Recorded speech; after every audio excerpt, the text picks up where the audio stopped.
Samantha，你作為香港人啦，咁你覺得辦理居住證對於你嚟講有咩好處咧？點解咁多香港人翻嚟要辦呢個居住證咧？但係因為港人咧始終唔熟悉內地嘅法制咧，就算諮詢咗都未必辦得到件事嘅，所以好。我係 Cindy。Hello， 大家好，我係 Samantha。Samantha 係咁噶，我哋有一個客戶咧，佢叫 Helen 嘅，佢咧就買咗錦繡國際花城，咁佢已經收樓入住咗半年啦，咁佢就攞住所有嘅證件啦，就去到公安分局辦呢個居住證噶，點知佢當日咧就辦唔到落嚟喎。公安分局要求佢要攞另一個文件喎，所以咧佢就急 call 我點算啊點算啊，然之後咧我哋全程都係去服務翻佢啦，協助翻佢辦理呢個居住證噶。係啊。呢個 case 咧，我係印象好深嘅，因為嗰日Cindy 話：喂，Samantha 個客辦唔到居住證，我買咗樓，我話冇理由㗎。咁啊，跟住我同阿 Cindy 咧就去咗中山嗰邊嘅政務中心啦，咁啊協助佢先辦咗呢個叫住房證明嘅。咁好啦，咁啊當時因為係咩原因咧？你記唔記得啊？其實係咁樣嘅，因為咧喺中山咧，你買咗樓咧，唔係即時攞到房產證嘅，要2年嘅時間。你手頭上咧只有一份叫做商品房購買合同，咁呢份合同咧係等於房產證㗎。但係由於過咗2年，因為 Helen 佢收咗樓之後，佢就冇急於去辦呢個房產證。咁呢個商品房購買合同咧就過咗期啦。咁過咗期咧，佢就要去到坦洲嘅公安分局另一個部門咧，就要去出具呢一個住房證明，證明佢名下有呢間屋，咁佢先可以辦理居住證㗎。係啊，但係喺珠海就唔同喎，珠海你買咗樓咧係即出房產證嘅，所以就唔會產生呢個問題啦。係啦，所以其實兩地嘅文化或者係兩地嘅一啲政府部門操作嘅嘢，其實都有差異嘅喎。係啊 Samantha， 你作為香港人啦，咁你覺得辦理居住證對於你嚟講有咩好處咧？點解咁多香港人翻嚟要辦呢個居住證咧？嗱，其實之前咧我都唔係好 care 呢個居住證嘅，咁我都係大概6年前到啦，我就辦咗居住證。我應該係第一批辦居住證嘅。咁我都當時覺得辦居住證可能多個身份啦，咁可能便捷啲啦，咁啊辦咗落嚟。咁其實而家嘅居住證，而家越來越多港人好關心呢個居住證咧，無非都係想購買呢個社保醫療呢個福利㗎啦。係。咁亦即係話咧，嗱，我喺手頭上攞呢兩個咧，呢個就係居住證啦。嗱，呢個居住證啦。咁有咗居住證咧，我哋先可以辦呢個社保醫療嘅，咁所以呢一個咧係一定要有咗先可以享受呢個醫療福利。最大嘅得益嘅地方就係點解咁多港人翻嚟第一時間先問呢個居住證點樣去操作啦？嗱，Cindy你睇下咧，佢有個有效期咧係5年嘅，係咁所以其實居住證辦理咧，你唔需要每年去核查嘅。咁亦即係話咧，你買咗樓啦，或者租咗樓之後咧，其實你一申請就已經攞咗5年㗎啦。咁攞住呢個居住證之後再買社保咧，但係社保就每一年都要俾錢去續期嘅，但係居住證係唔需要嘅。哦，即係話居住證只係一個准入條件，你入咗之後咧，佢就唔理你咁多啦，你每年都可以買社保啦。係啊，但係咧，知唔知道居住證啊，其實都分咧，譬如話中山同珠海嘅條件啊，攞到居住證嘅條件都係唔一樣㗎。係啦，首先同大家講翻咧，其實辦理居住證咧就要滿足一個條件，就係你要喺當地，無論係中山定係珠海呢個城市都好，你都係要居住半年以上先可以㗎。咁首先有咩證明你可以居住半年咧？第一個咧就係房產證啦。咁如果你有房產證半年以上嘅話咧，都係可以辦理居住證㗎。另一樣咧就係租賃合同啦。你要有租賃合同，而且係喺有效期內居住滿半年咧，都係可以辦居住證㗎。呢兩個就係最重要嘅條件啦。係啦，咁講翻中山同珠海有咩區別啦？因為港人上嚟北上置業咧，可能揀珠海啦，咁而可能會揀中山多嘅。咁中山其實價錢都好抵啦，例如坦洲啦，都有唔少嘅明星啊，或者係港人咧扎堆去度買嘅，因為價錢真係優惠好抵嘅。咁我哋長期都做開珠海同埋坦洲居多嘅呢啲客群。咁你後期咧，無論係你收樓之後嘅水電煤又好，辦理居住證啊、社保呢啲都好，我哋都可以協助你一條龍服務㗎。咁講翻珠海啦，其實如果要攞到珠海嘅居住證，相對於中山嚟講係難好多、高好多嘅。咁我打個比喻啦，比如你買咗樓之後咧，其實珠海嗰個居住證嘅資格咧，就譬如話你嘅配偶啦，我哋雙方嘅父母啊、曾父母啊，或者係我哋嘅仔女啊，或者係我哋再下一代叫曾孫嗰代，其實都係直屬關係。咁佢總共有7類嘅，係啦。咁我都可以獲到呢個居住證，呢個係買房嘅，攞咗房產證之後就可以辦理㗎啦。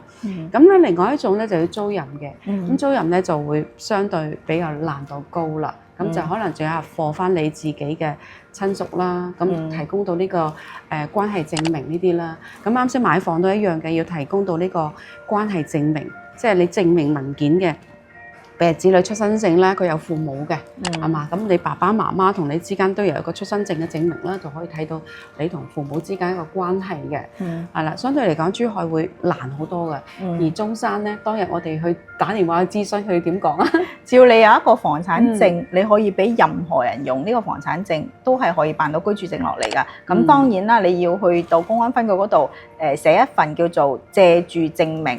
咁當地咧就有㗎啦，你直接填好佢咧，只要你帶房產證過嚟，任何人都可以辦理呢個居住證。係啊，另外珠海嗰度仲多咗一個環節嘅，就係佢有社區嘅民警咧，會上嚟核查翻你嘅親屬是否真係居住嘅。因為好多人買樓咧，買咗珠海嘅樓啊，其實可能更傾向於醫療方面嘅。咁譬如話我哋醫療中山同埋珠海嘅醫療，其實佢哋有咩差異咧？呢一個亦都係買房嘅關鍵點喎。所以要訂閱我哋個 channel，我哋會後續出一啲更加細緻而且接地氣嘅一啲話題俾到大家，去幫助大家嚟到大灣區更好咁樣融入大灣區嘅生活㗎。咁我哋頭先講到中山同埋珠海嘅區別啊，其實無非咧就係一個房產證同埋一個租賃合同嘅區別啦。咁喺中山嘅話，房產證嘅話咧，你係任意可以使用嘅，俾邊個人都可以用。咁喺珠海嘅話咧，佢只係限你本人同埋直系親屬嘅一個使用㗎。咁租賃合同嘅話咧，亦都係有唔同嘅喎。如果你喺中山嘅租賃合同咧，你只要出具一個租賃合同嘅話，你嘅直系親屬都可以用，只要出示呢個關係證明就 OK 啦。但係喺珠海嘅話咧，你呢個租賃合同係你呢個人淨係綁定你呢個人嘅啫，其他人係唔可以使用㗎。係啊，所以咧，如果喺中山買樓又想寫多個朋友個 friend 落去咧，你記得喺租賃合同上面，佢指認你租賃合同上面嗰個叫做咩咧？呢個名同埋呢個證件 number 要有呢個人，佢先可以對應翻同你做翻居住證㗎。所以相對嚟講，中山係好寬鬆嘅，珠海係嚴謹好多嘅。咁當然啦，因為中山同珠海係唔同㗎。中山享受到嘅福利咧，肯定係冇珠海咁多啦，所以佢哋嘅准入條件咧，亦都係有限制㗎。咁我哋亦都會同大家繼續會分享兩個城市之間有咩唔同㗎。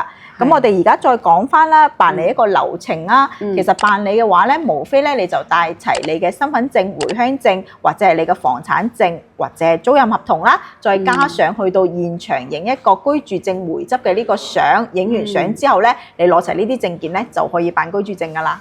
係啊，嗱，雖然流程就好似好簡單咁啦，但係因為港人咧始終唔熟悉內地嘅法制啦，就算諮詢咗都未必辦得到件事嘅，所以好多客咧，就或者我哋嗰啲業主啦，都會問喂，使乜可唔可以幫我代辦啊？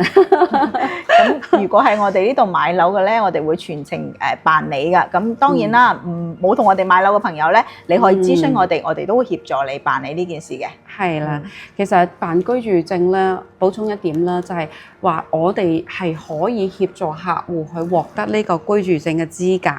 咁但係有一樣嘢就係話，因為做居住證咧，其實都係一個身份嘅證明啦，同樣都要打指模嘅。所以我哋會全程協助大家去做呢件事嘅。咁所以咧，大家就唔使擔心後續嘅社保啊或者醫療點樣辦啦。咁市面上咧亦都好多人有代辦呢樣嘢，咁就唔建議大家去代辦㗎。因為咧呢一個咧佢本身要去當地錄指紋啦，要人面識別啦，所以嘅話亦都係建議你本人辦理嘅，因為係唔知咩人同你錄咗你嘅指紋都有可能會發生，所以我哋就唔翻嚟一轉，其實嘅成本都唔係好高嘅啫，可以安心咁樣幫你辦好。我哋亦都會全程協助㗎。咁 Samantha，咁有好多朋友亦都係關心一個問題，就係呢個預約嘅問題啦。咁我哋要攞籌先可以辦理㗎嘛。咁其實喺珠海就好簡單嘅。珠海咧，你直接喺粵省市呢個 APP 嗰度預約登記咧，咁你就可以嚟辦理㗎啦。咁因為珠海佢所有辦理嘅業務都係同一等大廈，係啊係啊，所以嘅話佢辦理嘅人數係會比較多㗎，所以一定要建議大家要提前攞籌預約先再過嚟，唔係你分分鐘過到嚟係辦唔到㗎。係啊嗱，珠海其實所有嘅內地嘅嘢啦，粵省市係幫到大家手，記住呢個 Apps 啦，呢個小程序啦。咁粵省市會包括我哋嘅通常關注嘅居住證啦、醫療保險啊，其實佢已經係連接咗所有嘅 Apps 嘅一個總嘅一個小程序嚟嘅。咁所以咧，珠海嗰度咧，其實係一個政務中心，就可以一站式咁去解決港人上嚟之後，可能抽一日時間到啦。咁我哋會陪同佢一齊去辦埋居住證啦。咁有咗居住證之後咧，其實就半年時間就可以買社保啦。咁嗰座大廈咧，市政中心咧可以辦埋社保啊。咁包括房產交易啊，所有一切嘅嘢都可以喺呢個大廈做喎。但係中山咧就論盡啲啦。係中山，因為佢每個鎮區所屬係唔同嘅，所以話例如好似坦洲咁樣咧，你就要翻到去坦洲公安局呢一度辦理㗎啦。咁當然啦，其他鎮區就要對應翻唔同啦。好似三鄉就翻三鄉嘅公安局啦，小欖嘅一個公安分局去辦理㗎。咁如果你過嚟嘅話咧，中山嘅話佢人數，因為佢分到每一個細嘅點啊嘛，所以個人數唔係特別多。你過嚟早啲過嚟攞籌嘅機會都係比較大㗎，但係都係建議大家喺小程序上邊攞號㗎。例如你可以關注坦洲公安分局呢一個號，然之後喺上邊攞號都係 OK 嘅。不過中山嘅系統咧，佢就好容易癱瘓嘅。你去到香港已經係外網啦，再翻嚟內地嘅一個內網呢一度咧，你再去預約呢個號咧係比較難嘅，同埋唔一定會預約成功嘅，亦都係要同大家講翻呢樣嘢。咁如果到時預約方面有問題嘅咧，可以留言俾我哋啦，我哋會或者 WhatsApp 我哋都會第一時間同你解答㗎。咁 Samantha，咁我哋今日嘅分享咧就到呢一度啦。如果係想了解更多大灣區嘅一個生活嘅資訊啊，或者你遇到啲咩問題咧，都可以下方評論區或者 WhatsApp 我哋㗎。甚至乎最希望就係大家可以訂閱我哋呢個 channel，我哋會持續去更新呢一啲新嘅資訊㗎。咁我哋今期節目就到呢度，下期再見啦，拜拜。